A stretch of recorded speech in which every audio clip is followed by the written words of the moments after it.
గారికి పార్లమెంట్ లో no confidence motion పెడితే మణిపూర్ ఘటన మీద అదే బీజేపీ పార్టీకి మద్దతు ఇచ్చిన వారు జగన్మోహన్ రెడ్డి గారు. మరి రాజశేఖర రెడ్డి గారి కొడుకు అయ్యండి బీజేపీ పార్టీకి మద్దతు ఇచ్చాడు అంటే ఈయన రాజశేఖర రెడ్డి గారి ఆశయాల్లో నిలబెడతాడా? రాజశేఖర రెడ్డి గారు ముస్లిం మైనారిటీలకు 4% రిజర్వేషన్ ఇచ్చాడు.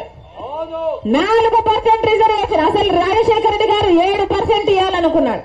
4% రిజర్వేషన్ సాధించుకొని వస్తే ఎంతమంది ముస్లిం బిడ్డలకు ఉద్యోగాలు వచ్చాయి, చదువు కోసం సహాయపడింది. కానీ అదే 4% రిజర్వేషన్ బీజేపీ పార్టీ ఎత్తేస్తామంటుంది. ముస్లింలకు రిజర్వేషన్ అవసరం లేదంటుంది బీజేపీ పార్టీ. కనీసం అప్పుడైనా వ్యతిరేకించారా జగన్మోహన్ రెడ్డి గారు? అంటే బీజేపీ పార్టీతో మీ పొత్తులు ముఖ్యం. మీ పొత్తు కోసం, మీ స్వప్రయోజనాల కోసం ముస్లిం సోదరులు ఏమైపోయినా నాశనమైనా పర్వాలేదు. సిటిజన్ అమెండ్మెంట్ యాక్ట్ అయినా, ఎన్ఆర్సీ అయినా ఇవన్నీ బీజేపీ పార్టీ ఇష్టం వచ్చినట్లు ఆటలు ఆడుకుంటుంది. వాటన్నిటికీ చంద్రబాబు గారైనా జగన్మోహన్ రెడ్డి గారైనా గట్టిగా వ్యతిరేకించింది లేదు. కేవలం నామమాత్రంగా జగన్మోహన్ రెడ్డి గారు వ్యతిరేకించారు. ఎందుకంటే ముస్లిం ఓటు బ్యాంక్ పోతుందేమో అని. కానీ మనసులో బీజేపీ అధికారంలో ఉంది కాబట్టి మణిపూర్ లో నో కాన్ఫిడెన్స్ మోషన్ మణిపూర్ ఘటనలో పూర్తి మద్దతు ఇచ్చాడు బీజేపీ పార్టీకి జగన్మోహన్ రెడ్డి గారు. మరి జగన్మోహన్ రెడ్డి గారికి ముస్లింల మీద ప్రేమ ఉందా లేదా మీరు ఆలోచన చేసుకోండి. ఒక్క మాట కూడా నిలబెట్టుకోలేదు. పూర్తి మద్యపాన నిషేధం అన్నాడు. అయిందా మద్యపాన నిషేధం? ఈ రోజు మద్యపాన నిషేధం కాలేదు కదా. సర్కారు ఏమమ్మితే అదే తాగాలట. వాళ్ళు భూమి అమ్మితే భూమి తాగాలి.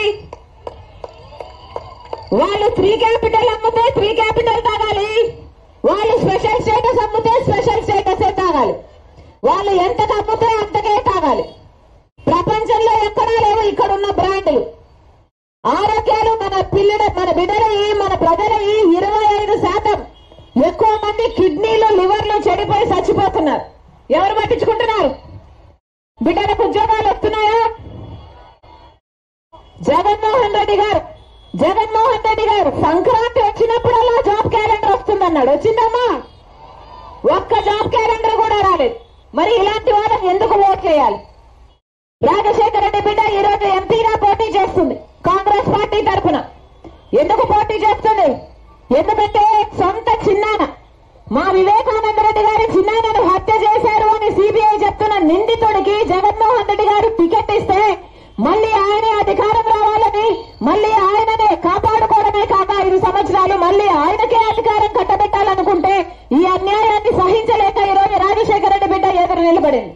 ఇదే రాజశేఖర రెడ్డి బిడ్డ 3200 కిలోమీటర్ల పాదయాత్ర చేసింది జగన్మోహన్ రెడ్డి గారి కోసం. కానీ అన్యాయం జరుగుతుంది కాబట్టి ఇదే రాజశేఖర రెడ్డి బిడ్డ ఈ రోజు అడ్డుపడుతుంది, ఈ రోజు ఎదురు నిలబడుతుంది. ఎందుకంటే వివేకానంద రెడ్డి గారి హత్య విషయంలో ఈ రోజు వరకు న్యాయం జరగలేదు కాబట్టి. ఈ పోరాటంలో మీ అందరూ రాజశేఖర రెడ్డి బిడ్డ తరఫున ఉన్నారని నేను విశ్వసిస్తున్నా. ఈ రోజు వరకు వివేకానంద రెడ్డి గారి రక్తం ఈ గడ్డ మీద న్యాయం కోసం ఆక్రోశిస్తూనే ఉంది. వివేకానంద రెడ్డి బిడ్డ తట్టని తలుపు లేదు న్యాయం కోసం, ఎక్కని గడప లేదు, ఎక్కని మెట్టు లేదు న్యాయం కోసం.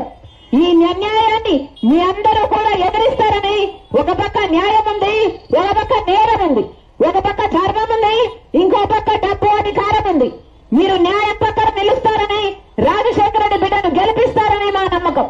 అమ్మా మీకు ఎంపీగా రాజశేఖర రెడ్డి బిడ్డ కావాలో లేకపోతే వివేకానంద రెడ్డి గారి హత్య చేసిన అవినాష్ రెడ్డి గారు కావాలో మీరు నిర్ణయించుకోవాల్సిన సమయం వచ్చింది. నేనైతే రాజశేఖర రెడ్డి బిడ్డను, ఎలాగైతే రాజశేఖర రెడ్డి గారు వివేకానంద రెడ్డి గారు మీకు సేవ చేశారో ఈ రాజశేఖర రెడ్డి బిడ్డను గెలిపించండి. అదే రీతిలో నేను సేవ చేస్తా, నేను అందుబాటులో ఉంటా. ఈ రాజశేఖర రెడ్డి బిడ్డ మీ బిడ్డ అవుతుంది, మీ బలం అవుతుంది, మీ గొంతు అవుతుంది, మీకోసం మాట్లాడుతుంది. మీరు గెలిపించండి, ఇదే గడ్డ మీద బతుకుతా. మీరు గెలిపించండి, ఇదే గడ్డ మీద బతకడం కాకుండా నా జీవితాన్ని ఈ గడ్డకు అంకితం చేస్తా.